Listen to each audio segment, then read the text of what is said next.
Hello friends, मेरा नाम है दिनेश पवार और आपका बहुत बहुत स्वागत है आपके अपने एग्रीकल्चर चैनल में जिसका नाम है पवार एग्री हब।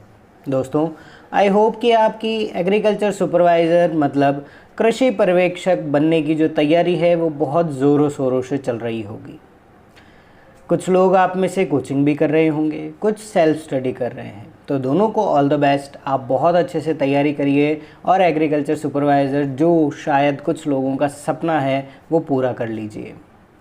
आज इस वीडियो में हम जानेंगे कि एक एग्रीकल्चर सुपरवाइज़र जो पोस्ट है उसके लिए एग्ज़ाम का पैटर्न क्या होता है, कितने क्वेश्चन आते हैं, कितने नंबर के आते हैं और किस तरह से क्या क्या सिलेबस रहता है। ओके, लेकिन दूसरी जो चीज़ है वो बहुत इम्पॉर्टेंट है, वो आपको कहीं पर भी नहीं मिलेगी। दूसरी चीज़ है कि एग्रीकल्चर सुपरवाइज़र की पोस्टिंग कैसे होती है। सभी लोग ये जानते हैं कि हमने एग्ज़ाम दिया, हम पास हो गए और हमें पोस्टिंग मिल गई। जी नहीं, ये गलत है। ये थोड़ा सा कम है जो आपको बताया गया है। इसके बीच में भी बहुत सारी स्टेप्स होती हैं जिसे पूरा करना होता है। तो चलिए आज हम बात करते हैं कि हम किस तरह से इस पेपर को फाइट करने के बाद अपना कार्य करते हैं, हमें क्या क्या चीज़ें तैयार करनी होती है, क्या हमारे साथ होता है एग्रीकल्चर सुपरवाइज़र का एग्ज़ाम करने के बाद। चलिए स्टार्ट करते हैं। सबसे पहले कि आपके जो एग्रीकल्चर सुपरवाइज़र का एग्ज़ाम है उसके लिए आपके पास जो पेपर आता है उस पेपर के अंदर टोटल जो क्वेश्चंस होते हैं वो होते हैं 100। ओके, टोटल 100 क्वेश्चंस है। 100 क्वेश्चन के अंदर से 60 क्वेश्चन जो है वो तो आएंगे एग्रीकल्चर से, और एग्रीकल्चर के अलावा जो दो सब्जेक्ट है, एक तो है हिंदी जिसे हम व्यवहारिक हिंदी कह सकते हैं और दूसरा है हमारे पास राजस्थान जीके। ओके, हिंदी से हमारे पास इस पेपर के अंदर 15 क्वेश्चन आएंगे और राजस्थान जीके से 25 क्वेश्चन आएंगे। तो अगर आप तैयारी कर रहे हैं और अभी तक आप सिर्फ एग्रीकल्चर ही पढ़ रहे हैं तो रुकिए, थोड़ा सोचिए कि अगर एग्रीकल्चर ही करेंगे तो आपके कितने क्वेश्चन सही होंगे। 60। अगर आप हिंदी भी कर लेते हैं तो 15 में से शायद 10 सही हो जाए। लेकिन अगर आपने राजस्थान जीके अभी तक स्टार्ट नहीं करी है तो आप उसे पढ़ना स्टार्ट कर दीजिए, क्योंकि ये जो 25 क्वेश्चन है ये आपके लिए डिसाइडिंग फैक्टर रहेंगे कि किस बच्चे का सिलेक्शन होता है और किसका नहीं होता। ओके, तो इस चीज़ का ध्यान रखें। चलिए मार्क्स की बात कर लेते हैं। तो एग्रीकल्चर जो 60 क्वेश्चन है वो टोटल आएंगे 180 मार्क्स के, और जो 15 क्वेश्चन है हिंदी के वो आएंगे 45 मार्क्स के, और 25 क्वेश्चन जो है वो 75 नंबर के आएंगे राजस्थान जीके से। तो आप यहाँ से समझ ही चुके होंगे कि एक जो क्वेश्चन है वो कितने नंबर का हो गया, 3 नंबर का। ठीक है, तो टोटल जो हमारा पेपर होता है अगर मार्क्स के बेसिस पर देखें तो 300 नंबर का पेपर होगा और 100 क्वेश्चन आपको पेपर के अंदर मिलेंगे। ठीक है, जिसमें से एग्रीकल्चर के 60, जीके के 25 और हिंदी के 15 क्वेश्चन होंगे। ओके, चलिए दूसरी बात कर लें कि एग्रीकल्चर के 60 क्वेश्चन तो हैं, लेकिन ये आएंगे कहाँ से। तो आपके सामने स्क्रीन पर आप देख सकते हैं कि पहला जो सब्जेक्ट है वो है एग्रोनॉमी, दूसरा है आपका हॉर्टिकल्चर और तीसरा है एनिमल हस्बेंड्री। ओके, तो ये जो 60 क्वेश्चन है वो टोटली इसके अंदर बिल्कुल बराबर डिवाइडेड हैं। 20 क्वेश्चन एग्रोनॉमी के आएंगे, 20 क्वेश्चन हॉर्टिकल्चर के और 20 क्वेश्चन आएंगे आपके एनिमल हस्बेंड्री के। ठीक है, चलिए अगर मार्क्स की बात कर लें तो 20 को आप किससे मल्टीप्लाई कर देंगे, 3 से, तो सीधा आपको निकल जाएगा कितना होगा, 60 मार्क्स। ठीक है, एक क्वेश्चन 3 नंबर का है तो 60 मार्क्स का एग्रोनॉमी आएगा, 60 मार्क्स का हॉर्टिकल्चर और 60 मार्क्स का ही आएगा एनिमल हस्बेंड्री। ज़्यादातर बच्चे जो हैं वो एग्रोनॉमी बहुत अच्छे से पढ़ लेते हैं क्योंकि उसमें सिंपल फसलें हैं, मेट्रोलॉजी है, लेकिन हॉर्टिकल्चर भी जो है उसमें थोड़ी सी दिक्कत होती है। तो आप एग्रोनॉमी को रिवाइज करना स्टार्ट करें और हॉर्टिकल्चर पर ध्यान देना स्टार्ट कर दीजिए, क्योंकि हॉर्टिकल्चर से पूछी जाने वाली वैरायटीज़, उसके अंदर पूछे जाने वाले आपके इंपॉर्टेंट जो कॉन्सेप्ट्स हैं वो आपको एग्ज़ाम में बहुत अच्छे लेवल तक ले जा सकते हैं। और लास्ट बात कर ले एनिमल हस्बेंड्री की, तो लगभग बच्चे जो है इसे तो भूल ही जाते हैं कि ये भी पढ़ना होता है। तो ऐसा ना कीजिए, आप एनिमल हस्बेंड्री को भी उतना ही वक्त दीजिए जितना आप एग्रोनॉमी और हॉर्टिकल्चर को दे रहे हैं। इसके अंदर जो आपकी शीप है, आपके बफेलो है, काऊ है, जितने भी आपके कैटल हैं उनकी जो ब्रीड्स आती हैं वो ब्रीड आपको पता होनी चाहिए, उनके बारे में आपको जानकारी होनी चाहिए। इनका रखरखाव कैसे किया जाता है वो पता होना चाहिए, इनमें क्या डिजीज़ेज़ होती हैं वो पता होना चाहिए।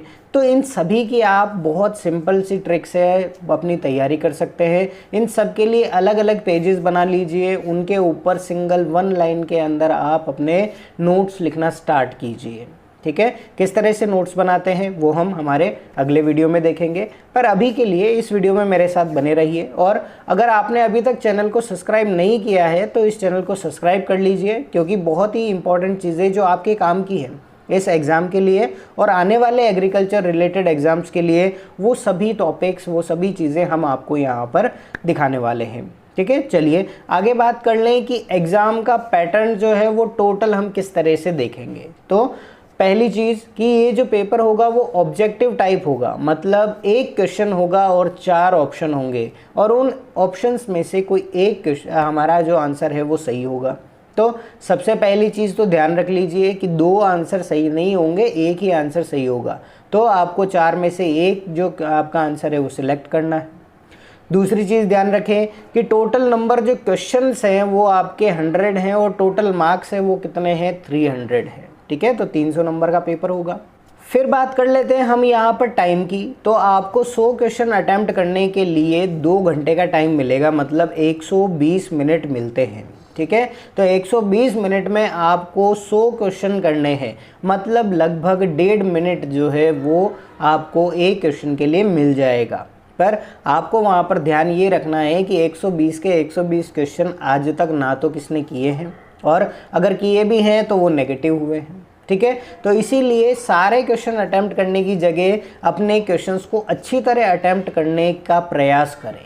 ओके, क्योंकि अगर आपने ऐसा नहीं किया और 120 क्वेश्चन ही पूरे करके आ गए तो नीचे दिया हुआ हमारा अगला पॉइंट जो है माइनस मार्किंग, वो आपके लिए घातक हो सकता है।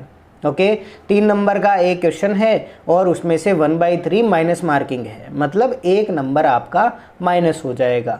तो ये चीज़ बच्चों के लिए बहुत ज़रूरी है कि हमें माइनस मार्किंग किस तरह से कंट्रोल करनी है।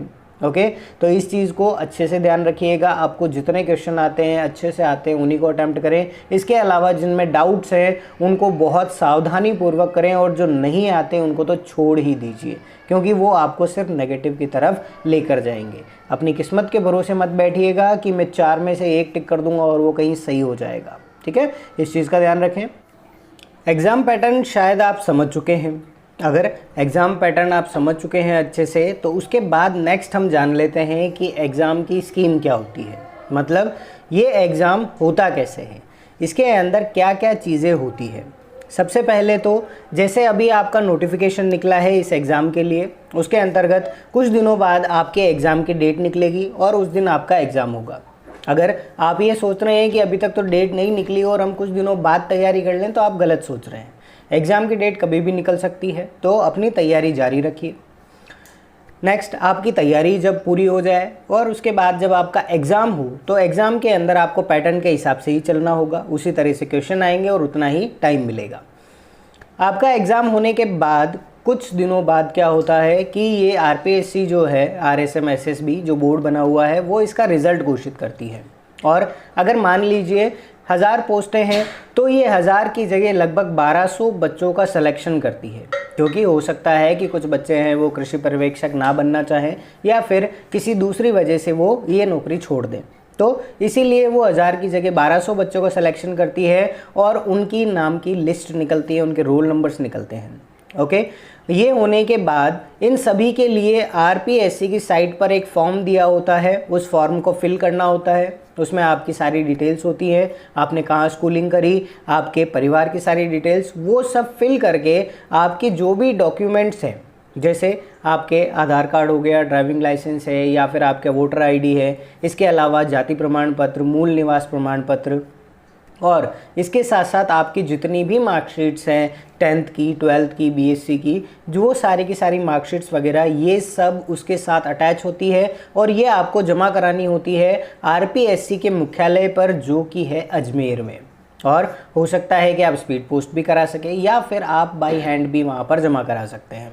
तो आपका डॉक्यूमेंट वेरिफिकेशन हाथों हाथ तो नहीं होता, पर वो जमा हो जाते हैं और उसके लगभग 1 मंथ या 2 मंथ के बाद जब डॉक्यूमेंट वेरिफिकेशन का काम वो पूरा कर लेते हैं तो फिर उन बच्चों में से जो सिलेक्ट किए थे जिनका डॉक्यूमेंट वेरिफिकेशन हुआ, उसमें से कुछ बच्चों का क्या करते हैं, रिजेक्ट भी हो जाता है, कुछ बच्चों की कुछ कमियां भी निकलती हैं। तो उन सबको पेंडिंग पर रख के ये वापस से एक नया रिजल्ट घोषित करते हैं जो कि होता है पोस्टिंग के लिए।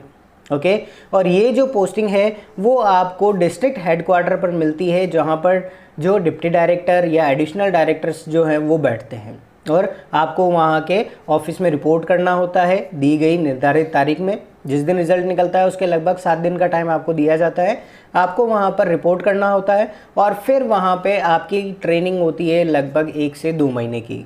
ओके तो 1 से 2 महीने के बीच वहाँ पर आपको सारी चीज़ें बताई जाती है कि आपके क्या वर्क है, आपको किस तरह से अपने पेपर्स जो हैं वो मेंटेन करने हैं, किस तरह से सारे डॉक्यूमेंट्स मेंटेन करने हैं, फाइल्स कैसे बनानी है और आपको किस तरह से फार्मर्स के साथ मिलकर अपना काम करना होता है। ओके तो ये सारी चीज़ें आपको ट्रेनिंग के दौरान बताई जाती है और उसके बाद आरपीएससी जो है वो आपको एक नया नोटिफिकेशन जारी करती है जो कि होता है काउंसलिंग के लिए।